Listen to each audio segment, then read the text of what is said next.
যুদ্ধে সবচেয়ে বিপন্ন নারী। যখন থেকে পৃথিবীতে যুদ্ধ শুরু হয়েছে তখন থেকেই নারীরা বিপন্ন। পরাজিতদের উপর আক্রোশ মেটানোর জন্য বিজয়ীরা লুটপাট, হত্যার সঙ্গে ধর্ষণের বিষয়টিতেও গুরুত্ব দেয়।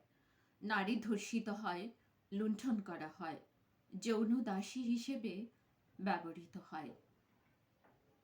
সবশেষে আশ্রয় মিলে হয়তো গণিকালয়ে। আমাদের নবী সাল্লাল্লাহু আলাইহি সাল্লাম থেকে জেনিভা কনভেনশন সবখানি যুদ্ধের কিছু নিয়ম নীতি বেঁধে দেওয়া হয়েছিল। নারী এবং শিশু নির্যাতন যাতে না হয় সে বিষয়ে বিশেষ গুরুত্ব আরোপ করা হয়েছে, কিন্তু কেউ মানেনি। সভ্য বলে যারা নিজেদের দাবি করে তারাও না। আক্রমণকারীরা দমন করার জন্য সাধারণত দুটি অস্ত্র একই সঙ্গে ব্যবহার করে, একটি গণহত্যা, অপরটি ধর্ষণ। 1932 সাল থেকে 1945 সাল পর্যন্ত জাপানি সেনারা যেখানে গিয়েছে সেখানেই গণহত্যা ও ধর্ষণ চালিয়েছে। জাপানিদের নানকিং ম্যাসাকার তো বিখ্যাত। চীন ও কোরিয়ায় জাপানিরা শুধু গণধর্ষণ নয়, নারীদের বন্দি করে রেখেছে যৌন দাসী হিসেবে। আধুনিক ভাষায় যাদের কমফোর্ট উইমেন হিসেবে অভিধা দেওয়া হয়েছে। জাপানিরা শুধু চীন কোরিয়াতেই নয়, মালয়েশিয়া ও ফিলিপাইন্সেও একই কাজ করেছিল। একই সময় বেলজিয়াম ও ফ্রান্সে জার্মান বাহিনী একই ধরনের কাজ করেছে।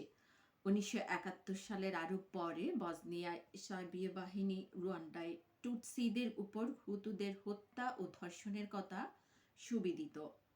অন্তিমে কোনো জাতিকেই দমন করা যায়নি, কিন্তু অজস্র নারীর জীবনে নেমে এসেছে হাহাকার।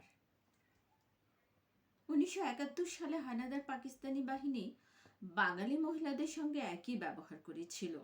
গণহারে বাঙালি নারীদের ধর্ষণ করা হয়েছিল। এ নিয়ে অনেক তত্ত্বকথা আওড়ানো যেতে পারে, তাত্ত্বিক কাঠামো নির্মাণ করা যেতে পারে, কিন্তু সব কথার মূল কথা বাঙালিদের দমনের জন্য হানাদার পাকিস্তানি বাহিনী ও তার সহযোগী রাজাকার শান্তি কমিটির সদস্য আলবদর আল শামস, অধিকাংশ জামায়াতে ইসলামী ও মুসলিম লীগের সদস্য এবং অবাঙালি দুটি অস্ত্র ব্যবহার করেছে: হত্যা, গণহত্যা ও ধর্ষণ।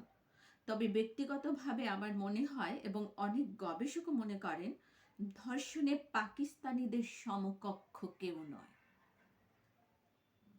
71 এদেশের নারীদের উপর যৌন নির্যাতনের ব্যাপকতা একক যুদ্ধ ও সময়ের হিসাবে পৃথিবীতেও সংঘটিত সকল যৌন নির্যাতনের শীর্ষে।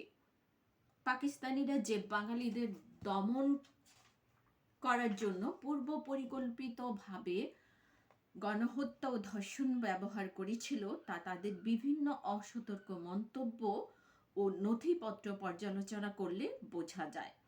কোনো পাকিস্তানি জেনারেল বা নীতি নির্ধারক বিষয়টি সরাসরি স্বীকার করেননি, তাতে কিছু আসে যায় না, বরং তারা যে মিথ্যাবাদী সেটি প্রমাণিত হয়। তবে বিভিন্ন জনের সাক্ষাৎকার বিশ্লেষণ করলে বিষয়টি স্পষ্ট হয়ে ওঠে। এখানে ধর্ষণের বিষয়টি পর্যালোচনা করা যায়। 25 মার্চ রাতে অপারেশন সার্চ লাইট কার্যকর করেন মেজর জেনারেল খাদিম হুসাইন রাজা। অপারেশন সার্চ লাইট পরিকল্পনা করেছিলেন তিনি ও রাও ফরমান আলী। সম্প্রতি 1971 সাল নিয়ে লেখা খাদিমের আত্মস্মৃতি প্রকাশিত হয়েছে। সেখানে তিনি দুটি ঘটনার উল্লেখ করেছেন। 10 এপ্রিল একটি সভায় জেনারেল নিয়াজি উপস্থিত। সেখানে তিনি অকথ্য ভাষায় বাঙালিদের গালিগালাজ করতে লাগলেন এবং এক পর্যায়ে উর্দুতে বললেন, मैं इस हरमजादी कौम की नस्ल बदल दूंगा, ये मुझे क्या समझती है। তারা আমাকে চেনে না, আমি হারামজাদা জাতির চেহারা বদলে দেব। পরের দিন খাদিম ঢাকা ছেড়ে যাবেন, নিয়াজিকে ব্রিফ করবেন।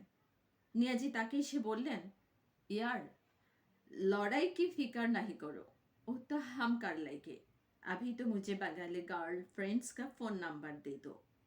দোস্ত, যুদ্ধ নিয়ে মাথা ঘামিও না, এখন বরং তোমার বাঙালি বান্ধবীদের ফোন নাম্বারগুলি আমাকে দাও।